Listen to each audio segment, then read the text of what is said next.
the future of Luka Doncic with the Mavericks. Luka signed a 5-year, $207 million extension. Jalen Rose, what do you think about this big deal for Luka Doncic? It feels good. Yeah. You should be extremely happy if you're a fan of the Dallas Mavs. But you know who's going to be even more happy? Mark Cuban. Because they did something that I would do that you said you wouldn't do. We gassing up the plane. We going to his hometown. We gonna make sure we not docu-signing, we not faxing, we not overnighting. We gonna make sure this deal gets done. And Mark Cuban is there, Captain Dirk is there, the head coach Jason Kidd is there. But here's what I want y'all to pay attention to.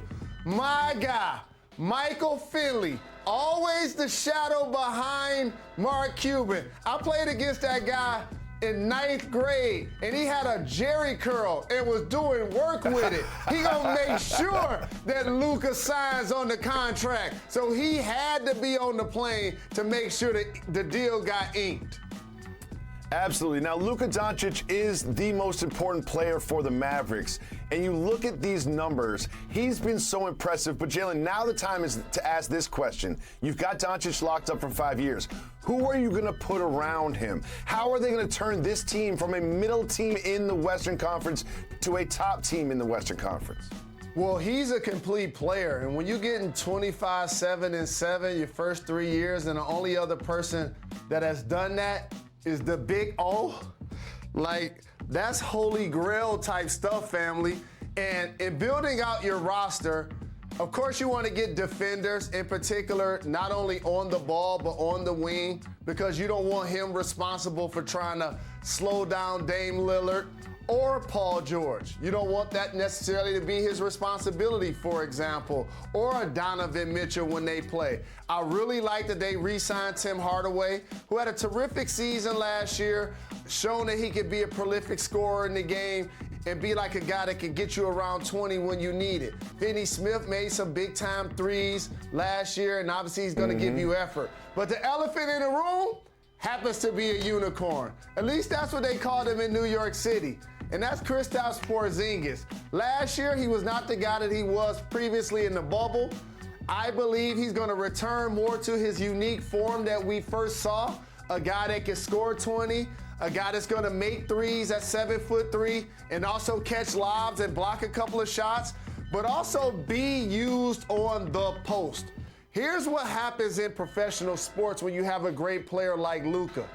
When everybody else is in and out of the lineup, we got to just keep doing what we doing because we know he's going to be here every day. And that's what ended up happening to Porzingis. He dealt with some injuries. He dealt with some inconsistent play. And they like, you know what we know we can always do?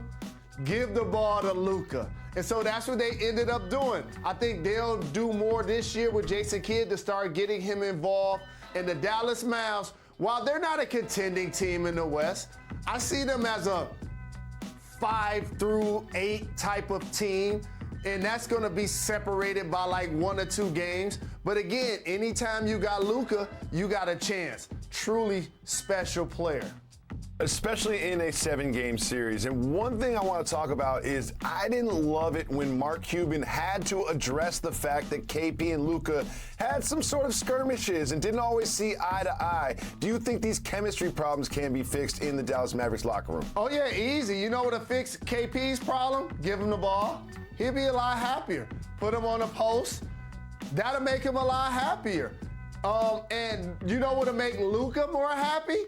Is if he can stay healthy and be a productive player. That's just how this works. It's competitive. It's professional sports. And us dumb Americans just assume that since they're both international players, oh, they're gonna get along. Oh man, they gotta be the best of friends. They're buddies. You know, it takes time to earn the trust of a great player like Luka. Hey dog, let me tell you, I got a chance to play against some of the greatest players to ever do it and play against them. But there's also a level of pressure there when Mark Jackson, one of the top 5 assist guys of all time, is watching a single double happen. You know you can throw it to Reggie because you know what you're gonna get. But when he throw it to me and I miss, he's not happy. Like, that's pressure, dog. You see what I'm saying? And Porzingis has to find a way to still play his game. I love how Chris Middleton truly elevated in that role. Hopefully, Kristaps Porzingis can do his version of that with the Dallas Mavs.